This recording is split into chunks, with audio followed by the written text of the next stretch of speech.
اور اس کو رسول اللہ صلی اللہ علیہ وسلم نے فرمایا کہ جب یہ قبر میں جائے گا نا، اگر کسی کو کمرے کے اندھیرے میں پتہ چل جائے کہ یہاں ایک سانپ ہے، کون بہادر ہے اس رات کمرے میں رات گزار دے؟ اندھیرا بھی ہے اور پتہ ہو کہ ایک سانپ ہے، اور یہ ضروری نہیں کہ وہ ڈسے بھی صحیح، ہو سکتا ہے نہ ڈسے اور ہو سکتا ہے اس پہ حملہ آور نہ ہو، لیکن رات نہیں گزارے گا، نہیں گزارے گا۔ اور سچے نبی نے بتایا ہے جو شخص زکوٰۃ نہیں دے گا، قبر کے اس اندھیرے کمرے کے اندر صرف سانپ نہیں ہوگا بلکہ گنجا ہوگا، اتنا زہریلا ہوگا کہ اس کے سر کے بال اڑ گئے ہوں گے، اور اس کے منہ کے پاس 2 نقطے ہوں گے جو اس کے اور زہریلے ہونے کی نشانی ہے، اور وہ آئے گا اور اسے لپٹ جائے گا اور اس کے سامنے والے چہرے کے حصے پہ سے پکڑ کر کہے گا یہ وہ تیرا خزانہ ہوں جو جس کو تو اکٹھا کیا کرتا۔ یہ اللہ کے سچے نبی نے بتایا ہے، اور سب کچھ بتایا ہے اس امت کی خیر خواہی میں، سب کچھ بتایا ہے اس امت کی خیر خواہی میں، اس لیے کہ وہ نبی رحمت بن کے آیا ہے، اس نبی کی ساری تعلیمات اس انسانیت کے لیے رحمت ہی رحمت ہے، کہ اس سے پہلے کہ دھوکہ کھا بیٹھے اور اس سے پہلے کہ اس مصیبت سے اس کا واسطہ پڑے، اپنی حفاظت کی شکل اختیار کریں، کہ یہ دولت جسے یہ اکٹھا کیا کرتا تھا،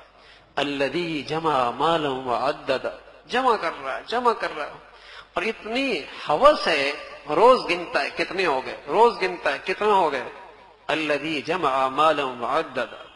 یحسب ان مالہ اخلد، ایسا دولت سے کچھ اس کا دل لگا ہے جیسا لگتا ہے یہ ہمیشہ دولت اسے ساتھ رکھے گی، کلا، نہ ایسا نہیں ہو، لَيُنبَذَنَّ فِي الْحُطَمَةِ، یہ حطمہ میں ڈالا جائے گا، وَمَا أَدْرَاكَ مَا الْحُطَمَةُ، جانتے بھی ہو یہ حطمہ ہے کیا چیز، نار اللہ الموقدہ، یہ اللہ کی سلگائی ہوئی آگ ہے جو جسموں تک نہیں پہنچے گی، دلوں تک اس کی رسائی ہو۔ یہ وہ ہے الذی جمع مالا وعدد، مال اکٹھے کر رہا ہے،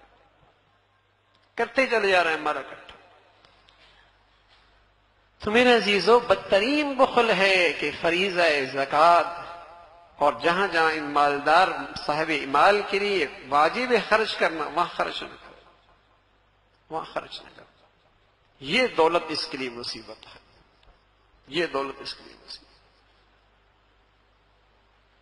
تو میرے عزیزو، اگر اس دولت کو پاک کرنا ہے، اس مال کو پاکیزہ بنانا ہے، اس مال کو مبارک بنانا ہے، تو فکر ہو کہ اس میں اللہ کا حق باقی نہ رہے، اس میں اللہ کے بندوں کا حق باقی نہ رہے۔ کل قیامت میں اللہ کے بندے اس سے مطالبہ کریں گے اپنے حق کا کہ دنیا میں انہوں نے ہمارا حق ادا نہیں کیا۔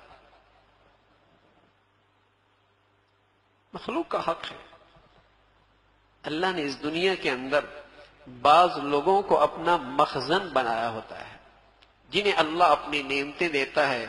اور ان کے واسطے سے امت میں، مخلوق میں وہ چیزیں تقسیم ہوتی رہتی ہیں۔